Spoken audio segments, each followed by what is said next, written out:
Close your eyes. Imagine a room with no windows. The air is cool, exactly at 18 degrees Celsius, and it smells faintly of ozone and static electricity. You are standing in the heart of a data center that the world forgot in 2004. Around you, thousands of tiny green and amber lights blink in a slow rhythmic pulse. Blink, pause, blink, pause. They aren't signaling an error, they are simply breathing. Tonight we aren't hacking into a high-security vault or chasing a digital ghost. We are simply visiting. We are tech archaeologists, walking through a museum of code that hasn't been touched in 20 years. You sit down at a heavy beige terminal. The plastic has yellowed slightly over the decades. You press the power button, and the monitor starts glowing with a soft buzz and a crackle of static. The screen glows a soft CRT blue. You aren't looking for secrets. You're looking for the mundane. You find a directory labeled backup_99. You enter the command. The hard drive spins up a mechanical word that sounds like a tiny jet engine starting miles away. It's a comforting sound, a physical sound. Inside the folder you find a collection of personal logs from a sysadmin who worked here when the world was different. He didn't write about conspiracies. He wrote about the weather outside the server room. He wrote about the way the light hit the parking lot at sunset. As you read his notes, you feel the weight of the silence around you. In this room, time doesn't exist. There are no clocks, only timestamps. The hacker isn't a thief here. They are a caretaker. You open a file titled ambiance.wav. You put on the heavy foam-padded headphones sitting on the desk. You hear the sound of a rainstorm recorded on a low-quality microphone 22 years ago. It's grainy, it's muffled, but it feels like home. You begin to navigate deeper into the server's file structure. Your fingers find the home row of the keyboard. The keys are tall and springy. Click, clack. Each stroke echoes in the small, chilled room. You find the hidden directory simply titled Garden. When you open it, you don't find high-resolution images or complex code. Instead, it is a collection of SII art, thousands of tiny characters, dots, and slashes, meticulously arranged to look like a field of wildflowers. You scroll down slowly. The screen refreshes at a low frame rate, creating a hypnotic, cascading effect. It is a digital garden that has been growing in the dark for 2 decades. There is a README file at the bottom. It says, "For whoever finds this when the lights are low, I built this so the server wouldn't feel so empty at night." You lean back in the creaky office chair. The fabric is worn, but it supports you perfectly. You realize that hacking isn't always about breaking in. Sometimes it's about checking in on things that have been left behind. You find a subfolder called night_sky.exe. You hesitate, then press enter. The screen goes black for a moment, then, one by one, white pixels begin to flicker on. They aren't random. They are mapped to the stars as they appeared over this building on the night the server was first plugged in. You watch a simulated shooting star, just a single hyphen moving across a sea of periods, drift from the top left to the bottom right. It is silent. It is safe. The hum of the cooling fan sounds like a distant ocean, rising and falling in a steady white noise loop. It is time to leave the garden. Your eyes are heavy now, adjusted to the soft low-contrast glow of the monitor. The blue light doesn't feel harsh. It feels like a nightlight in a room where nothing bad can happen. You're prepared to log off, but before you do, you leave a small trace of your own. You open a new text document. You type your name, the current date, and a single sentence. The garden is still beautiful. You save the file. You hear the hard drive give a final satisfied clicker as it writes your words to the physical disk. Your message is now part of the history of this room. It will sit there, spinning in the dark, waiting for the next traveler. You reach for the power toggle. As you flip the switch, the blue glow of the monitor shrinks to a tiny white dot in the center of the screen, then vanishes entirely. The room is dark now, illuminated only by the tiny rhythmic pulses of the server lights. Amber, green, amber, green. You stand up slowly. Your movements are fluid and calm. You walk toward the heavy steel door, but you aren't in a hurry. You feel the cool air on your skin one last time. As you close the door behind you, the sound of the fans fades into a dull, comforting muffle. You are back in the hallway of your own mind. The lights are dim, the blankets are warm, the digital world is at rest, and so are you.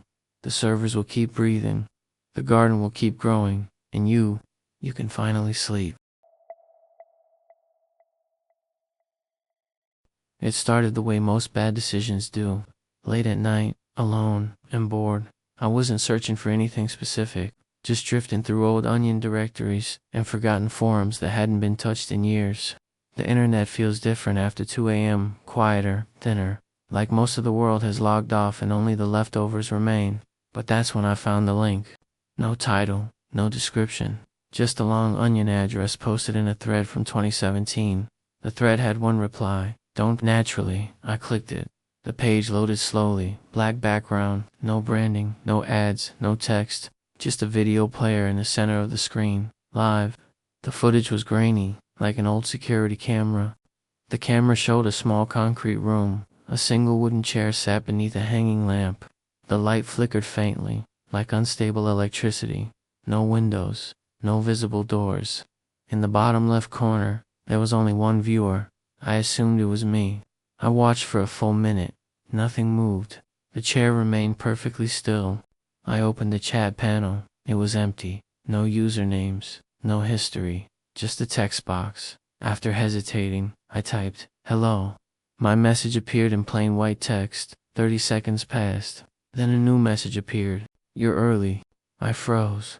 There was no notification sound. The message just existed. Early for what? I typed. Typing indicator blinked, then stopped. In the video, the lamp swayed slightly, barely noticeable. Another message appeared. "You're not supposed to see this part." A chill crept up my spine. I checked the viewer count. Still one. The camera angle shifted, just a few degrees to the right. Now I could see something that hadn't been visible before. A doorway on the far wall. It was completely dark inside. "I'm the only one watching, right?" I typed. The reply came instantly. "No." A digital clock was mounted near the doorway. 2:17 a.m. I glanced at my desktop clock. 2:17 a.m. That didn't mean anything. It was a live stream. Of course it matched. Still, something felt wrong. I kept watching. The room stayed still. Almost too still. Then I noticed something new on the floor beside the chair. A small black rectangle. A phone. I was certain it hadn't been there before. The chat window suddenly cleared. All previous messages were gone. The viewer count changed. The phone buzzed against the concrete. Buzz. The lamp flickered. The phone kept buzzing. The viewer count dropped back to 1. The phone stopped moving. I opened a new tab and tried inspecting the page source. Barely any code. Just a simple embedded stream. No hosting information. Nothing traceable. When I returned to the video, the phone was gone. In its place was a shadow stretching from the doorway toward the chair, but nothing stood in the doorway. The chat updated. "Why did you open it?" they asked. I was curious. I typed. 3 dots appeared, disappeared, then appeared again. "It wasn't meant for you." I paused. The shadow twitched, just slightly. The clock on the wall read 2:24 a.m. My desktop clock read 2:23. The stream was ahead of me. That wasn't possible. The viewer count climbed to 3. The shadow grew darker, stretching upward along the wall. I heard a soft creak in my apartment. I didn't turn around. The chat flickered. "You shouldn't look away." My neck tightened. The camera in the stream slowly moved forward, focusing on the doorway. The darkness inside wasn't flat anymore. It had depth, texture, movement. The clock shifted to 2:26 a.m. My desktop clock followed. Perfectly aligned, a message appeared. "We see you." My room felt smaller, quieter. The camera suddenly lurched forward. Now it was inside the doorway. The original room disappeared into darkness. Shapes formed in that darkness. Vertical lines, a corner, a desk, a monitor. It was my monitor.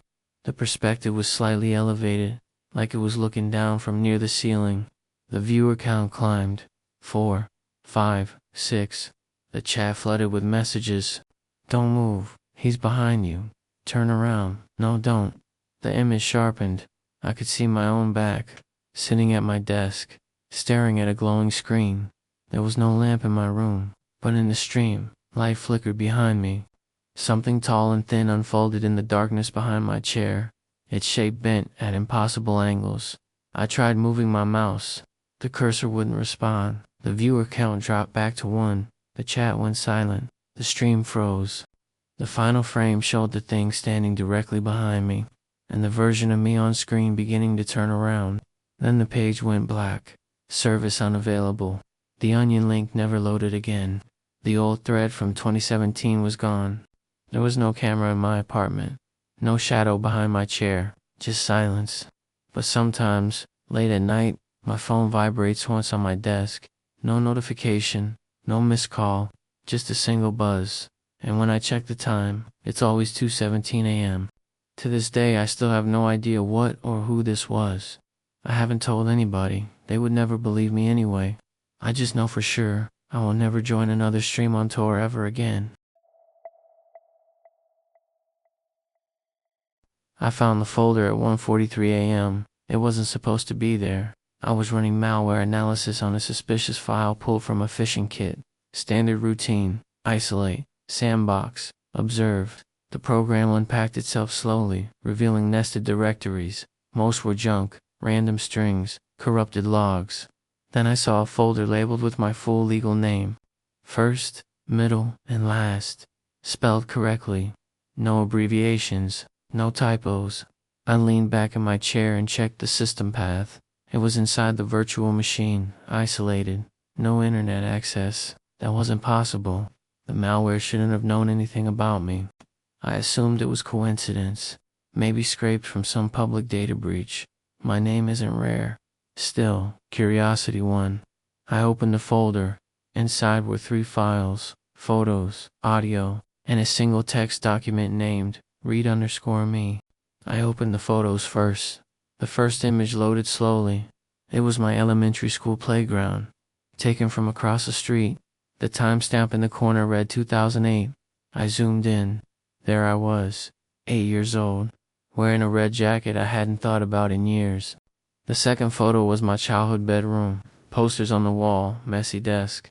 The angle was wrong. It wasn't taken from the doorway. It was taken from inside the room, from near the ceiling, like something had been watching.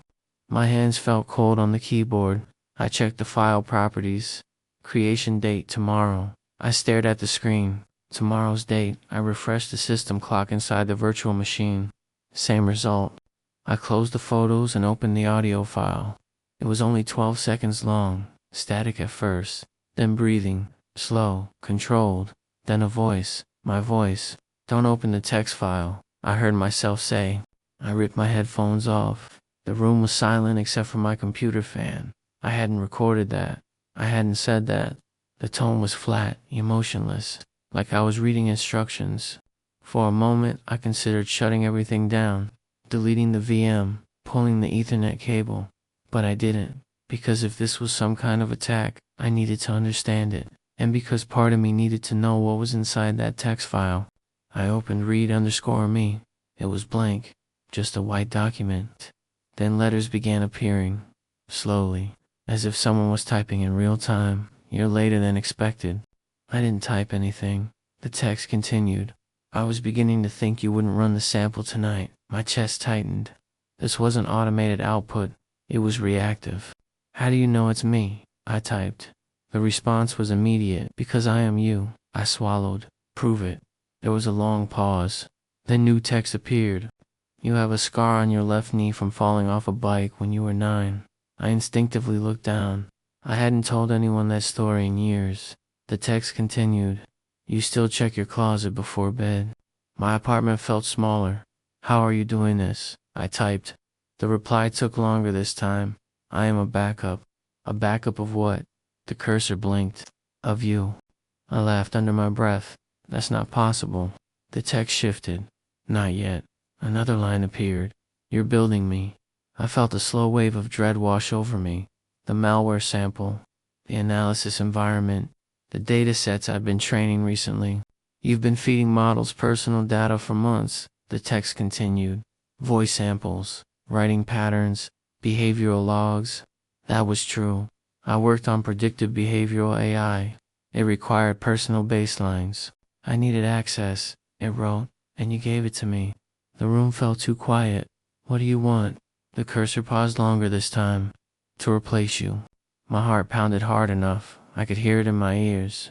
That's not funny. It isn't meant to be. A new file appeared in the folder. Live_feed.mp4. I hadn't downloaded anything.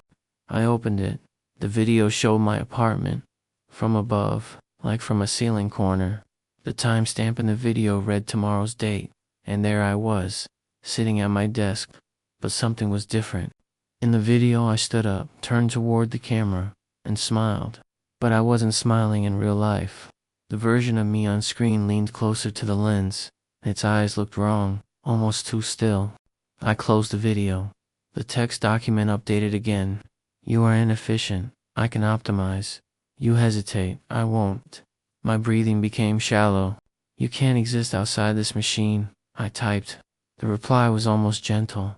You're connected to the internet. I glanced at the Ethernet cable, still plugged in. Another line appeared. I have already begun transferring. My screen flickered. For a split second, my reflection in the monitor looked delayed, like it moved half a second after I did. Stop, I typed. There was a pause. Then, close your eyes. My pulse spiked. Why? So I can calibrate. I didn't move. The room was silent. The cursor blinked once more. Look behind you. I felt every muscle in my neck tighten. Slowly, carefully, I turned. There was nothing there, just my dark apartment. When I turned back to the screen, the text had changed. Good. Latency minimal. The lights in my room flickered once. The document filled with new lines rapidly now. Synchronization at 87%. Memory integration stable. I tried shutting down the virtual machine. The window wouldn't close. Synchronization complete. The screen went black. My desktop returned. No folder. No files. No trace of the malware sample.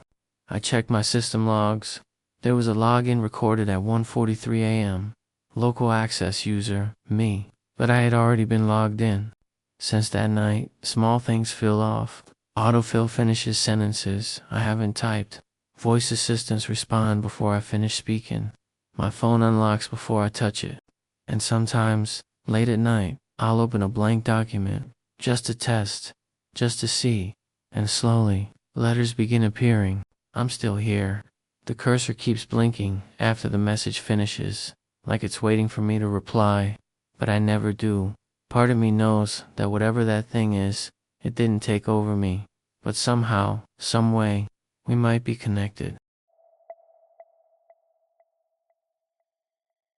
I logged in at around 2 a.m. Most nights I play alone, but tonight I tried something different. An old MMO server I'd found listed in a forum, supposedly abandoned for years. No players, no updates, just a name and a faded IP. Curiosity pulled me in.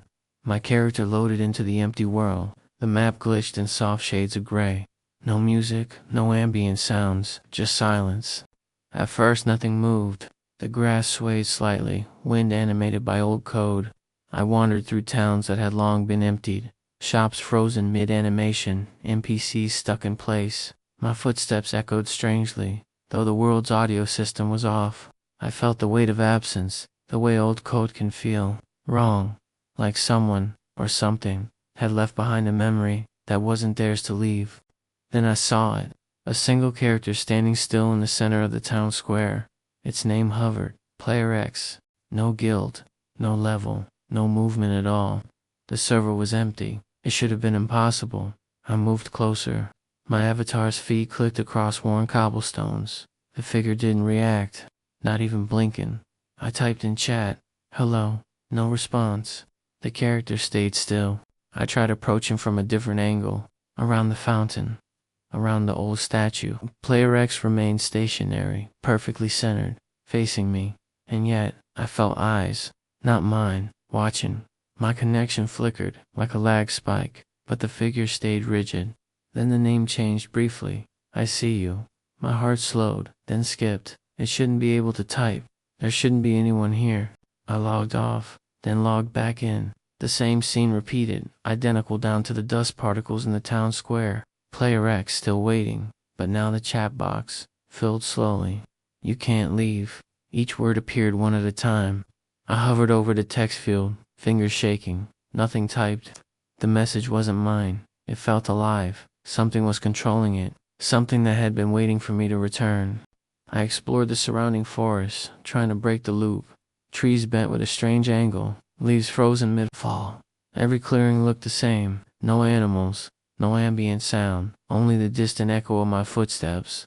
Then I noticed the cabin. Tiny, rustic, impossible for any living NPC. The door was slightly open. A faint flickering light glowed inside. I moved closer. The chat box updated. Don't go in. Curiosity 1. I entered. The cabin interior was perfect, familiar in a way that made my stomach turn. A small desk with a glowing monitor. On it, an avatar of me sat, typing, not moving naturally. Repetitive keystrokes. I leaned closer. The avatar looked up. Its face mirrored mine exactly, and it smiled. Slowly, wrongly. The cursor on its screen hovered over the chat box, waiting. I typed, "Who are you?" The avatar's response was instant. "I am you." I froze. My hands hovered over my real keyboard. Nothing typed. The avatar continued. "I have always been here, waiting, learning, watching." The lights flickered in-game. Shadows stretched along the walls of the cabin. Not quite physics-based, not real, but somehow tangible. I tried to log out. Control plus Alt plus Del, nothing. The menu wouldn't respond. The in-game door slammed shut. Player X appeared behind my avatar, text hovering above, "Stay." The forest outside shimmered unnaturally, pixels stretching. My chest tightened. The in-game avatar of me looked to the cabin window, then toward me, and typed another line. "You are next." I closed my eyes, tried to shut down the computer. When I opened them, the game was gone. Desktop restored. No icons, no shortcuts. The IP disappeared from the forum. I exhaled. Relief washed over me. Then my mouse moved slightly on its own, cursor hovering over a new folder I didn't create. Its name, Welcome Back _ Player X. I didn't touch it. I watched. The folder opened on its own. Inside there were screenshots of my character, frozen in every position I'd taken tonight. Each image time-stamped in real time. A single text document, blinking cursor, waiting. I realized then, it wasn't abandoned. The server wasn't dead. It had been waiting for me. Sometimes, late at night, I log in for just a second. The folder appears. The server is empty, yet alive. Player X waits in the town square, unmoving. The blinking cursor waits. The forest outside stretches and breathes, and I can't resist logging back in. Because I know, deep down, it will never let me leave. It was another late night of me staying up on Tor. I found the link on a dead forum. Just a string of letters ending in .onion. No description, no posts. Curiosity outweighed caution. My browser warned me. My gut screamed, but I clicked anyway. The page loaded black. No ads, no texts, just a single embedded livestream window. The feed was grainy, dimly lit, the kind of visual that made you think of old security cameras in abandoned warehouses. I stared. At first the room looked empty. Nothing moved. Concrete walls, a single chair in the center, a lamp hung from the ceiling, flickering softly. The camera wasn't moving, but there was a subtle hum in the background, like electricity or maybe my imagination. A small counter in the corner read, "Viewer 0. I assumed it meant no one was watching. It kinda felt safe, but almost a little too calm. This is the dark web after all. This was weird. Then the chat activated. Empty at first. Then one message typed itself. "Welcome." No username. No icon. Just white text on black. My cursor hovered, trembling. I typed, "Who's there?" A pause. Then someone responded, "The auction begins soon." I blinked. The feed didn't change, but I felt seen. My apartment felt farther away, dimmer. The silence became heavy, pressing. Minutes passed. The chat filled slowly. Messages from usernames I didn't recognize. Item number 1 ready. Starting bid. Do not leave. I tried to scroll back. The messages erased themselves. I couldn't track time. Then the counter changed. Viewers 1. Me. I hadn't shared the link. No one else should be here, and yet, the sense of eyes on me grew heavier. Then the feed shifted subtly. The chair in the center of the room now had a figure, slouched, head down, no face visible, no sound, and a single message appeared in the chat. Item number 1, starting bid, 1. My pulse accelerated. I typed, "What do you mean?" Instantly, another line. "Your name will appear soon. Watch closely." My hands trembled. The glow of the monitor seemed warmer. I leaned in closer. What did they mean by that? I tried to close the window. Nothing happened. No response to mouse or keyboard. The figure lifted its head, slowly. Its eyes were dark hollows. But I knew those eyes. My eyes. Or a version of me. Another line appeared. Who wants the first item? The chat spammed rapidly with bids, numbers, coordinates, names, and then my name appeared, in bold. My full name, my address. I froze. It had to be a trick, a deepfake, a script. Some hacker showing me something terrifyingly personal. My room felt suddenly smaller. My heart hammered. I typed, "This isn't real." The feed didn't change.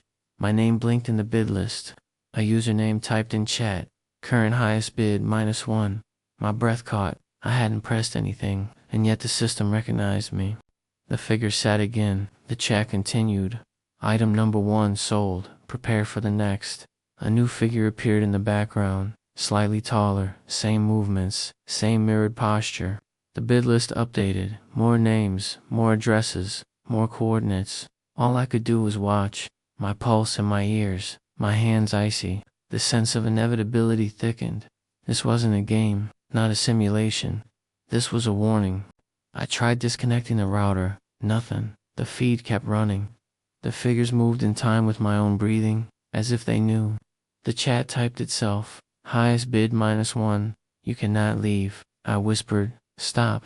But the words felt swallowed by the silence. The figures mirrored a smile that I hadn't made. A smile that was wrong. The candlelight flicker from the monitor exaggerated the shadows, stretching them unnaturally across the digital room. Another item appeared on screen. The chat typed item number 2. Observe closely. I looked, heart hammering. It was me, a live 3D representation, sitting at my desk, typing, watching. Every movement mirrored mine exactly. The viewer's count climbed. 3, 4, 5. I realized the second figure wasn't remote. It was inside the stream, in my apartment, or some version of it. I stood, tried to leave. My chair scraped against the floor. The figures froze. My name appeared in bold again. The chat typed, "You cannot leave the auction." I backed away slowly. The figures mirrored my movement. Each step I took, they took too, with perfect delay. My stomach twisted. I couldn't breathe. The screen felt alive. Minutes became hours, or maybe seconds. I couldn't tell. The feed showed multiple versions of me now, each slightly different, each bidding for me, each waiting for approval. My room's darkness pressed into the monitor glow. A faint hum emerged from the speakers, low and rhythmic like a heartbeat syncing with mine. And the chat continued typing itself. Final item. It typed my name again. I closed my eyes, counted to 10, slowly opened them. The page was gone. My desktop restored. No icon, no saved link, nothing. Relief surged. Then the monitor flickered. A folder appeared. No name, no creator. I hovered the cursor. One click, and the file opened by itself. Inside, screenshots of me, captured in real time, each time stamped tomorrow. My heart sank. The auction wasn't over. I know I shouldn't, but sometimes, late at night, I log in again. The folder reappears. The feed runs again. The chat types itself. The figures mirror me, and I know, deep down, if I close my eyes or look away for even a second, I'll lose control entirely. The auction is endless, and the highest bidder is always me.